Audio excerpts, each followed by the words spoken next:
como é que a gente aprende de verdade? Se a gente parar para pensar, é uma pergunta, assim, gigante. Uhum. A primeira imagem que vem à cabeça é a clássica, né? Sala de aula, todo mundo em silêncio, ouvindo um professor. Exato. Mas será que é só isso? Ou a gente aprende mais no dia a dia, meio sem perceber, só de observar o mundo ao nosso redor, absorvendo as ações, as conversas das pessoas? É uma oposição que parece simples, mas que, na verdade, esconde uma complexidade enorme. Exatamente. E é por isso que hoje a gente vai mergulhar fundo nisso. A gente tem aqui um material riquíssimo, um artigo de revisão da psicóloga Bárbara Rogoff e da equipe dela, que analisa justamente duas tradições muito diferentes de organizar a aprendizagem. Certo. De um lado, que eles chamam de aprendizagem por participação intencional. A ideia é, basicamente, aprender observando e ouvindo com muita atenção, sabe? Participando das atividades da comunidade. E do outro?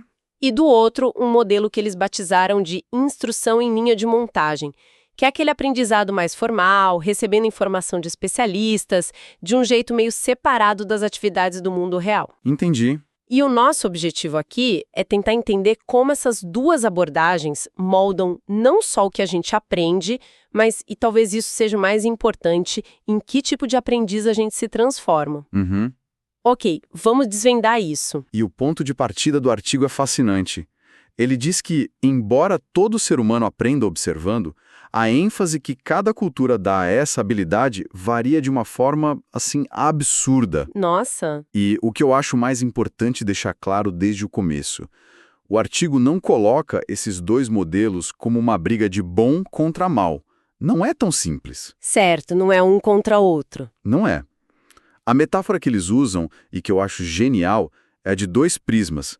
Cada modelo é um prisma, com várias faces diferentes que juntas formam um sistema completo. Essa imagem do prisma é ótima, porque tira a gente daquela armadilha do certo e errado e nos convida a olhar as facetas, os detalhes de cada sistema. Exato. Então vamos começar por uma dessas facetas que parece ser universal, mas que um modelo valoriza mais que o outro: o poder da observação. Exato.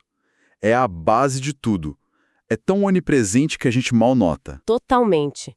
O exemplo mais óbvio que o artigo traz é a aquisição da linguagem. Clássico. Nenhuma criança aprende a falar tendo aula de gramática, né?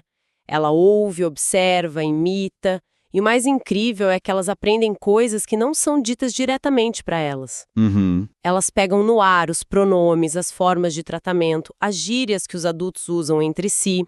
Isso já mostra uma capacidade de absorção que vai muito além da instrução direta. E essa observação não é passiva. O artigo usa um termo muito específico: escuta atenta, ou listening in. Escuta atenta. Não é só ouvir por acaso, como quem ouve uma música de fundo. É uma forma ativa, engajada de ouvir, com a intenção de decifrar o que está acontecendo.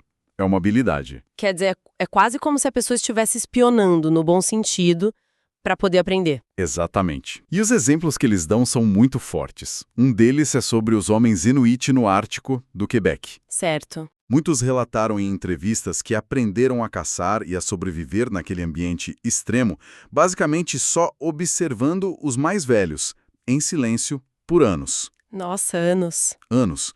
E eles também aprendiam o vocabulário, as histórias e as tradições da comunidade ouvindo as conversas dos adultos, conversas que não eram para eles.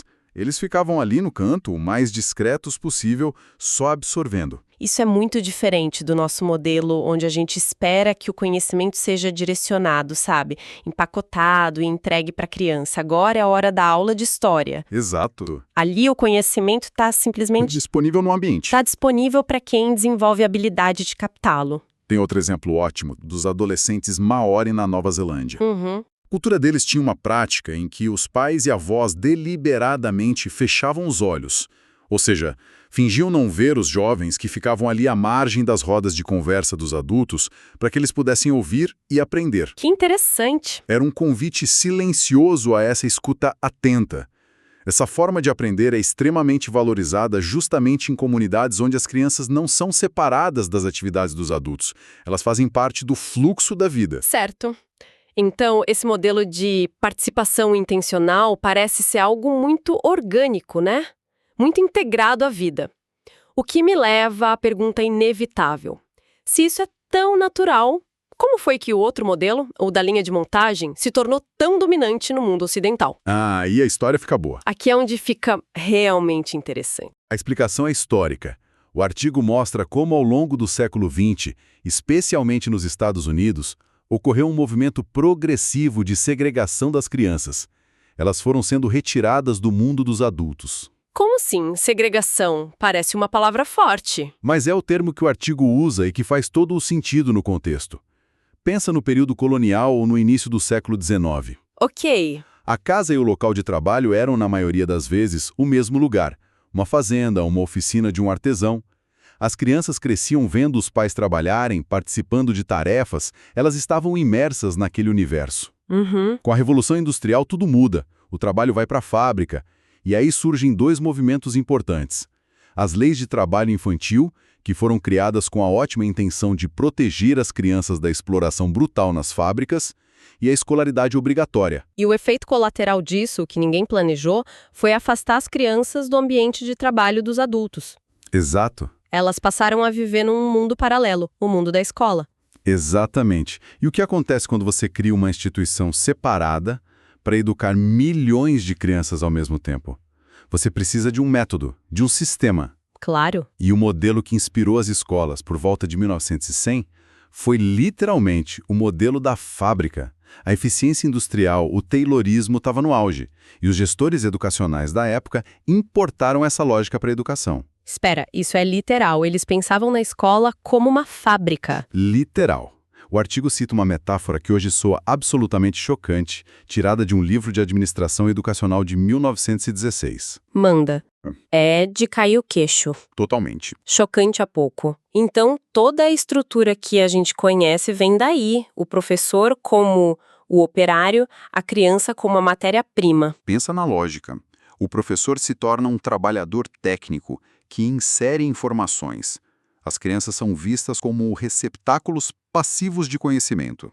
O currículo é todo fatiado em matérias, em pedacinhos, que são entregues numa sequência pré-definida, como numa linha de montagem. Faz sentido. E a comunicação principal vira uma coisa muito específica. O professor faz perguntas das quais ele já sabe a resposta. É verdade. O objetivo não é descobrir algo novo. É só testar se a informação foi recebida e armazenada corretamente. E essa ideia de receber informação, em vez de participar ativamente, muda tudo, né? O artigo vai além e quebra essa diferença em partes menores, usando aquela imagem do prisma. Sim. Vamos olhar mais de perto para essas faces do contraste.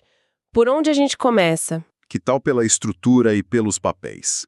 É uma diferença gritante. Ok. No modelo da participação intencional, a estrutura é colaborativa, horizontal.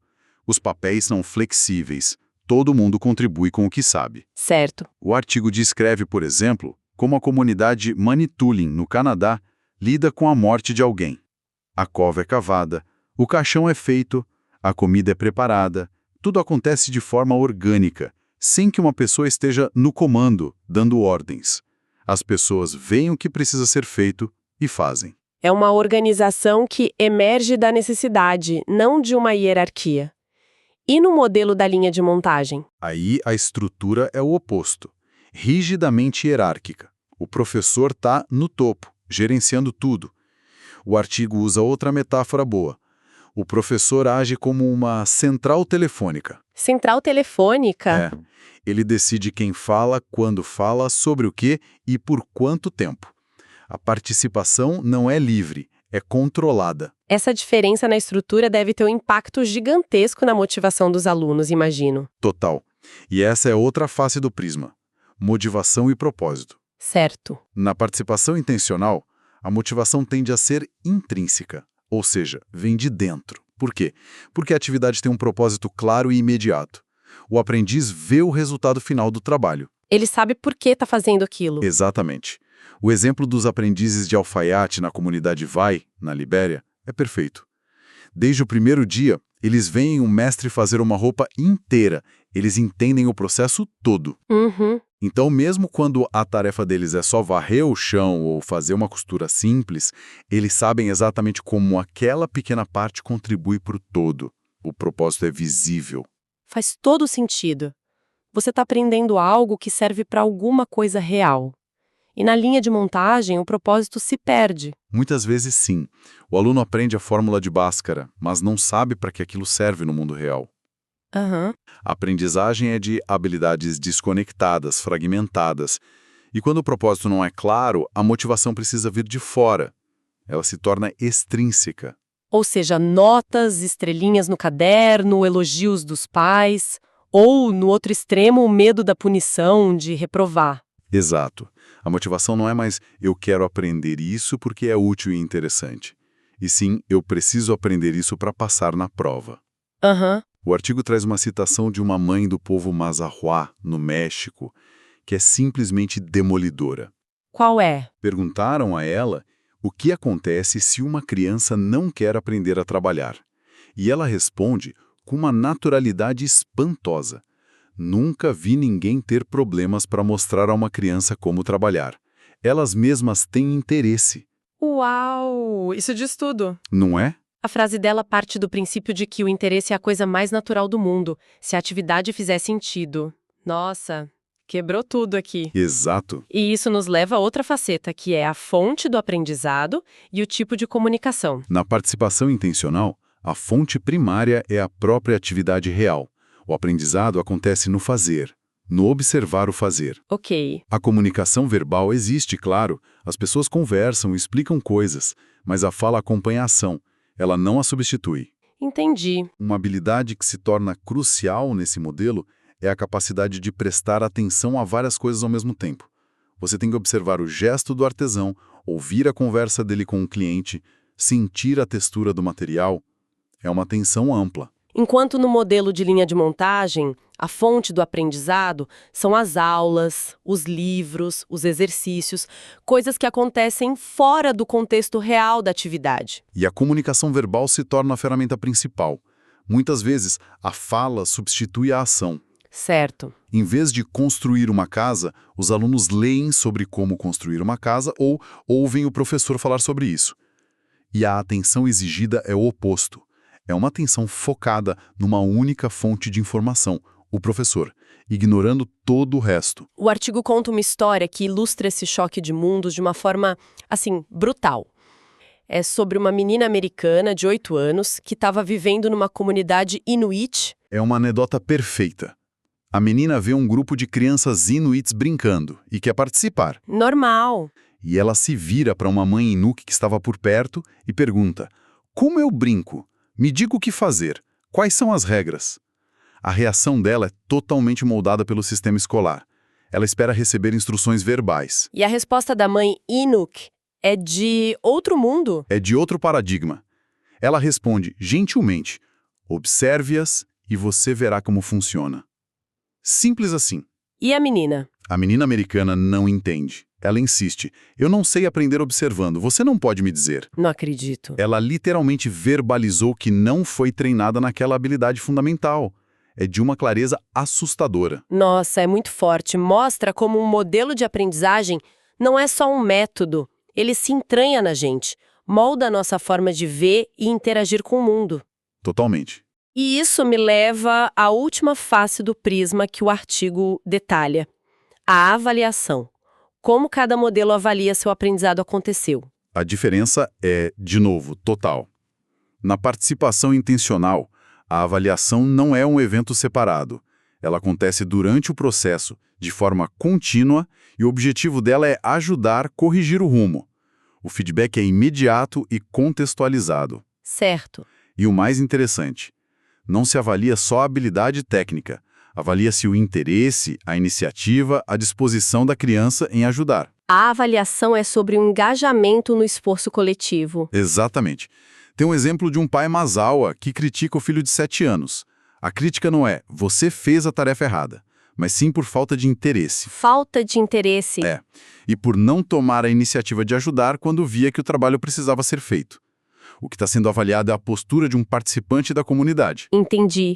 E na linha de montagem? Em contrapartida, Na linha de montagem, a avaliação é um processo totalmente separado do aprendizado. O aluno estuda, estuda, estuda e depois tem a prova. Uhum. O objetivo não é ajudar no processo, é testar, classificar, ranquear e certificar. É um mecanismo de triagem. E que muitas vezes serve a propósitos que não têm nada a ver com a aprendizagem em si. Sem dúvida. O artigo lembra que a prática de dar notas na curva foi introduzida no sistema educacional americano em 1908. Nossa, faz tempo. E a lógica da curva, por definição, exige que uma porcentagem dos alunos seja reprovada, não importa o quão bem eles tenham aprendido. Que loucura! O objetivo não era pedagógico, era burocrático e de diferenciação social.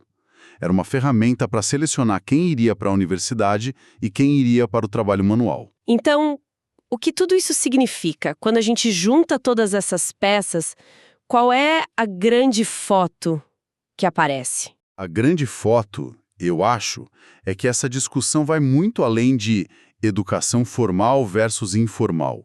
O que a gente tem são dois sistemas, duas tradições complexas e profundamente diferentes de organizar como os seres humanos aprendem e se desenvolvem. Certo. De um lado, uma tradição que valoriza a integração na vida comunitária, a colaboração atenta e a iniciativa do aprendiz em atividades que tenham um propósito real e visível.